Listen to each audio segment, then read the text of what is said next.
जय श्री कृष्णा। आप सभी का स्वागत है मेरे YouTube चैनल गोपाल दीवाने में।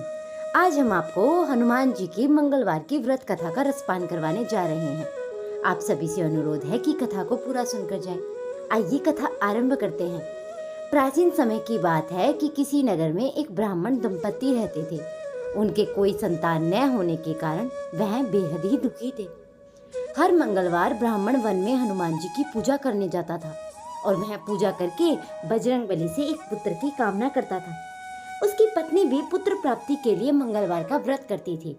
वह मंगलवार के दिन व्रत के अंत में हनुमान जी को भोग लगाकर ही भोजन करती थी। एक बार व्रत के दिन ब्राह्मणी न तो भोजन बना पाई और न ही हनुमान जी को भोग लगा सकी। उसने प्रण किया कि वह अगले मंगलवार को हनुमान जी को भोग लगाकर ही भोजन करेगी। वह भूखी प्यासी 6 दिनों तक पड़ी रही और मंगलवार के दिन वह बेहोश हो गई। हनुमान जी उसकी निष्ठा और लगन को देखकर काफी प्रसन्न हुए। उन्होंने आशीर्वाद स्वरूप ब्राह्मणी को एक पुत्र दिया और कहा कि यह तुम्हारी सेवा करेगा। बालक को पाकर ब्राह्मणी अति प्रसन्न हुई। उसने बालक का नाम मंगल रखा और कुछ समय उपरांत जब ब्राह्मण घर पर आया तो उसने बालक को देखकर पूछा कि यह कौन है। तब उसकी पत्नी बोली कि मंगलवार व्रत से प्रसन्न होकर हनुमान जी ने यह बालक मुझसे दिया है। ब्राह्मण को अपनी पत्नी की बात पर तनिक भी विश्वास नहीं हुआ और एक दिन मौका देखकर ब्राह्मण ने बालक को कुएं में गिरा दिया। व्रत घर पर लौटने से ब्राह्मणी ने पूछा कि मंगल कहाँ है।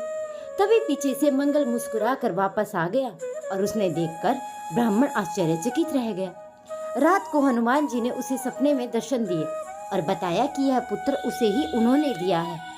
सच जानकर ब्राह्मण बहुत ही खुश हुआ, जिसके बाद से ब्राह्मण दंपति नियमित रूप से मंगलवार का व्रत करने लगे और मंगलवार का व्रत करने वाले पर हनुमान जी की अपार कृपा होती है। तो ये थी हनुमान जी की व्रत कथा। अब अगली कथा का रसपान आप अगली वीडियो में करेंगे। अगर आप सभी को कथा पसंद आई है तो मेरे चैनल को सब्सक्राइब कर लीजिए, वीडियो को लाइक कर दीजिए और शेयर करना ना भूलिए।